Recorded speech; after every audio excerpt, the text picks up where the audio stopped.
Spazio dedicato alla politica. Oggi negli studi di Vive TV abbiamo come ospite Giovanni De Lorenzi, segretario regionale Friuli Venezia Giulia dell'Italia dei Valori. Gli chiediamo alcune considerazioni sull'attuale momento politico che vive nel Paese e nel nostro nord-est. Segretario, dovessi sintetizzare con un pensiero come sta l'Italia oggi, quali parole userebbe?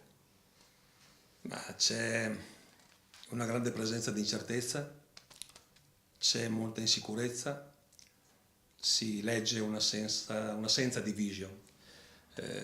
Mi pare che nel momento in cui il Presidente della Repubblica ha messo all'angolo Berlusconi si è manifestata nettamente questa sensazione e quello che l'ex Premier voleva far passare come un momento ancora di gaudio nel nostro paese, di sufficienza di fronte alla crisi economica che avanzava, è emersa netta la situazione estremamente seria e grave che ha fatto passare negli italiani la voglia, diciamo così, di sostenere un governo che non poteva più reggere il confronto con i mercati internazionali, che non poteva più reggere il confronto con l'opinione pubblica diffusa ormai in maniera nettamente negativa nei suoi confronti. Italia dei Valori come si pone in questo contesto? Ma a Italia dei Valori deve essere dato, come dire, atto di aver scardinato il sistema e lo schema in atto in quel momento, attraverso in modo particolare il ricorso alle proposte referendarie che hanno avuto una grandissima presa nell'elettorato e nei cittadini, sino al punto da far sì che il 12 e il 13 di giugno dello scorso anno 27 milioni di persone in Italia si siano presentate a una iniziativa referendaria.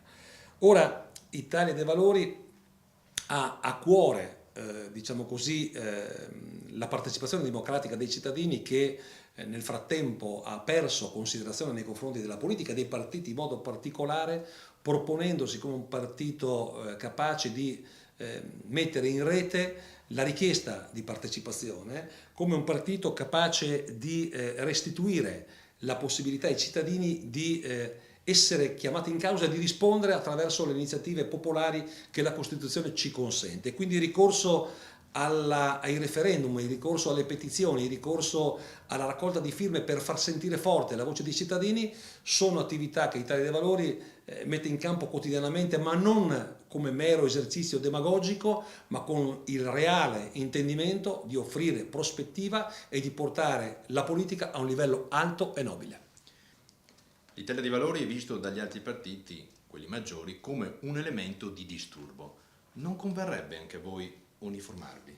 Assolutamente no. Ecco, Italia dei Valori chiede rinnovamento, non conservazione. Stiamo assistendo a un balletto dove c'è chi pensa, e nell'ambiente politico e opinione diffusa, che attraverso, diciamo così, una serie di scomposizioni e ricomposizioni dell'attuale schieramento politico, degli attuali schieramenti politici, ci sia la possibilità per chiunque di riciclarsi. Noi crediamo di doverci chiamare fuori da questo balletto e da queste logiche di palazzo di memoria gattopardesca e assicurare invece i nostri elettori e quanti ogni giorno di più si rivolgono nelle nostre sedi periferiche a chiedere coerenza e soprattutto contribuire al sostegno delle nostre iniziative che sono improntate su un rigore assoluto.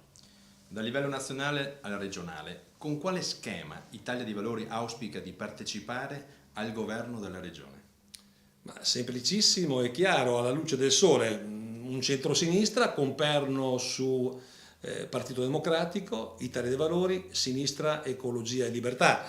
Da lì cercare sponde nella società civile più incline all'innovazione, dal mondo produttivo al mondo diciamo così, del volontariato, alle forze sociali più rappresentative, per tentare di costruire assieme un progetto quanto più condiviso, di grande concretezza e capace di interpretare le esigenze di rinnovamento e di spinta innovativa che la nostra regione chiede. Ecco, che dire, se non che questo potrebbe essere realmente possibile di fronte a una grande coesione, di fronte a un grande patto sociale, soprattutto come dire, rafforzato dalla particolare caratteristica istituzionale della nostra regione, che attraverso la propria specialità e l'autonomia potrebbe, come dire, consentire con maggior presa una valorizzazione delle virtuosità presenti e storiche del nostro territorio.